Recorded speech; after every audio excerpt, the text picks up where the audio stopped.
I try to avoid the touristy areas in my videos, but it's a nice London foggy day, so today we're in Westminster.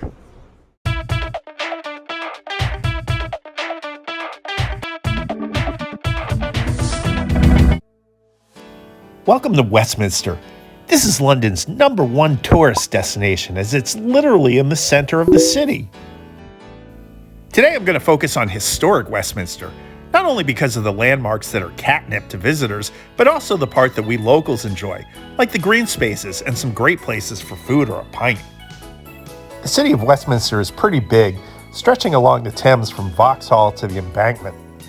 But today I'm going to show you all the things you can see in the very walkable Golden Triangle of British history. First, since we're in Westminster, we're going to visit what many consider is the best breakfast joint in the city. We're at the famous Regency Cafe, where I'm about to get a full English breakfast. Don't be turned off by the long line. It moves pretty fast, and it should tell you what you're in for. Just peek into the kitchen before you make your order to see what a crazy operation this is. The menu is a la carte, so you can get exactly what you want on your plate. One thing you'll notice right away about this place is the efficiency. You're not allowed to go to a table until you have your food. And when you get that food, there's so much of it for such a good price. You'll love this place. Ah, my favorite, black pudding. I'm ready to start my day now. Well, the Regency Cafe really met up to all the expectations. Now let's go down and see some of the most famous landmarks in the entire world. And if you're going to go to the places that have the most landmarks, well, this is the place you gotta start. Ain't that right, Winston? I don't need to tell you that this building is the Elizabeth Tower. Or maybe I do. That's the actual name of the building. Originally, it was simply called the Clock Tower, but it was renamed in 2012 to honor Queen Elizabeth II on her Diamond Jubilee. But of course, everybody knows it as Big Ben.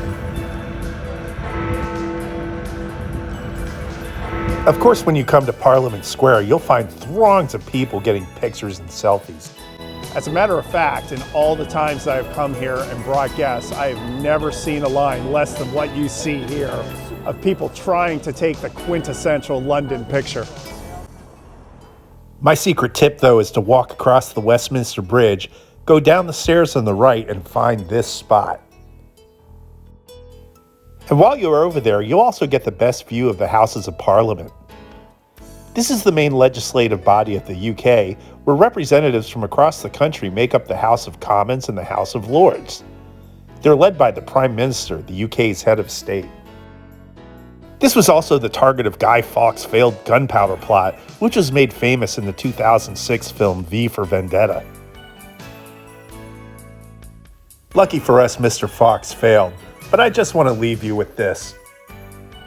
So after you take your pictures, make sure you put the camera down and just really enjoy the sights. I come here a lot with guests, by myself, and I just marvel at these things every time I see them like it's my first time. Let's make our way around Parliament Square, past the statues of former prime ministers, including Winston Churchill. That's where we'll find our next destination, one I think you really shouldn't miss. This is Westminster Abbey, one of the great cathedrals of Europe. It's seen 40 coronations, it's seen 18 royal weddings, and it's seen the funerals of such people as Queen Elizabeth II and Princess Diana. Unlike many London museums, there's an admission fee, but I think it's totally worth it.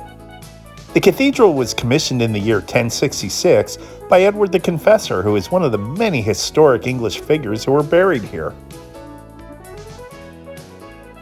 Many European churches and cathedrals are visited by tourists because of their grandeur and beauty. But in addition to these things, Westminster Abbey has memorials to famous people from eras all throughout history.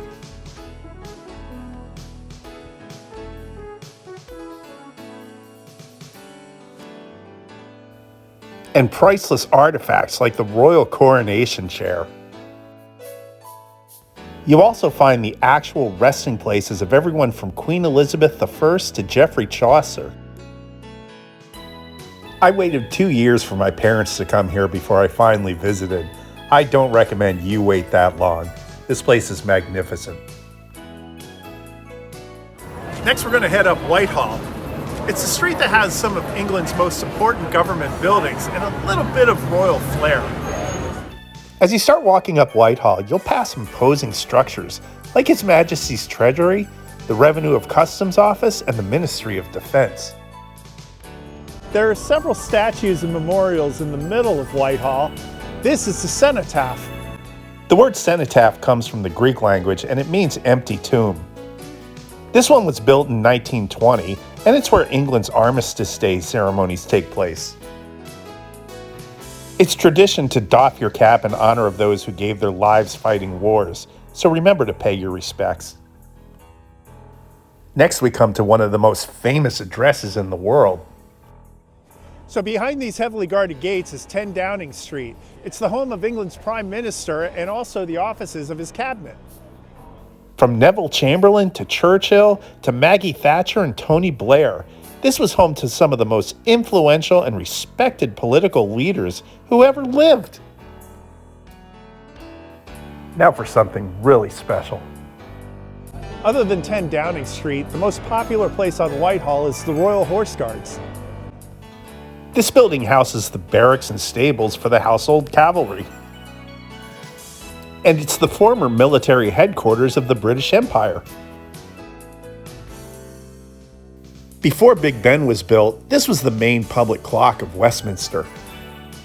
You'll notice the mark above the 2 on the clock. That's the exact time that King Charles I was executed in 1649. While the horse guards are mostly ceremonial, there's a changing of the guard every hour between 10 and 4 and a dismounting parade at 4 o'clock. This is far less busy, but every bit as impressive as the changing of the guards at Buckingham Palace, so check it out if you get a chance. One thing to note, this is a very popular picture to take alongside the horses, but be respectful because those things will bite or kick if you're not careful. If you head down Horse Guards Avenue towards the Thames, you can see the Royal Air Force Monument. And you can also take a picture in front of the new Scotland Yard sign.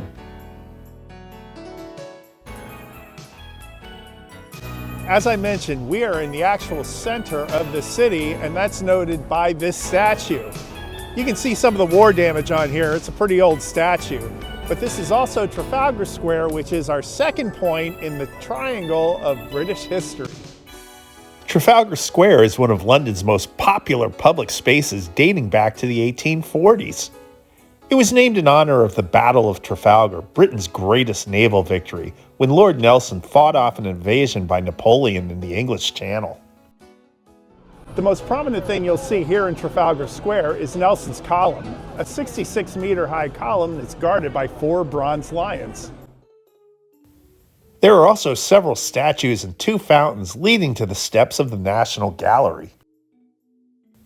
The square's large area makes it one of the busiest event spaces in London. Almost every weekend there's some kind of festival, concert, or carnival. Even a Christmas market.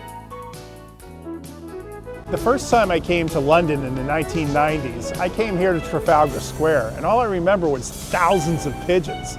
Then I moved here 2 years ago. The pigeons are gone, and I was wondering what's going on, so I looked it up. It seems that they were becoming a health hazard as well as a nuisance. Plus, they rang up damage to Nelson's Column that took £140,000 to fix. So by 2007, the sale of birdseed was banned, feeding birds was made illegal, and birds of prey were even brought in to chase the buggers away. Now you don't see Pigeon 1 here. And like the pigeons, it's time for me to move on from Trafalgar Square. And now it's off to the final point of our historical triangle. Just pass through Admiralty Arch, and then you're an easy 15-minute walk to Buckingham Palace. This is right near the top of the must-see list for visitors. Everybody who comes and sees us wants to go to Buckingham Palace. The royal residence has been around since 1703, and it took its current form at around 1850.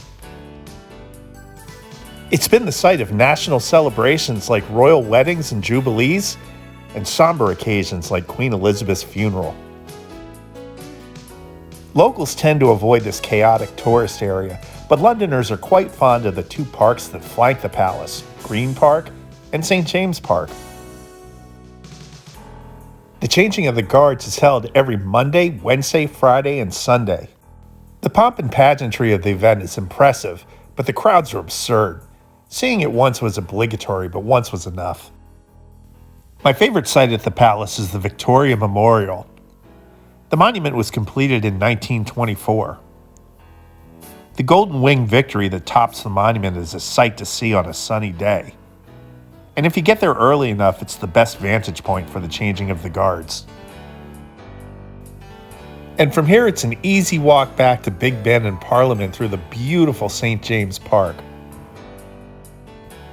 Be sure to stop on the Blue Bridge, where you can get a great picture of the palace to your right and the London Eye to your left.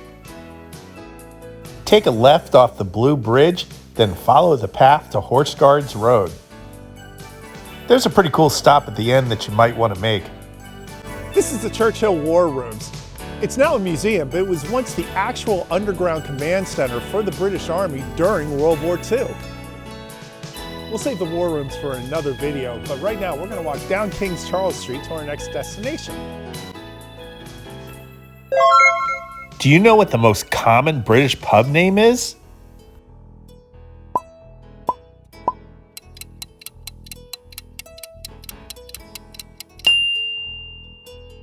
Did you guess Red Lion? Well, we're here at one today. This Red Lion on Whitehall must have a lot of stories to tell, with a long list of prime ministers and members of parliament who frequented the pub. While all those stories must be pretty fascinating, the reason I'm here is to thank you for watching. Your views mean everything to the channel, and so do your likes, subscribes, and shares. And every comment that you write, I read and respond to, and it keeps me going. So, cheers.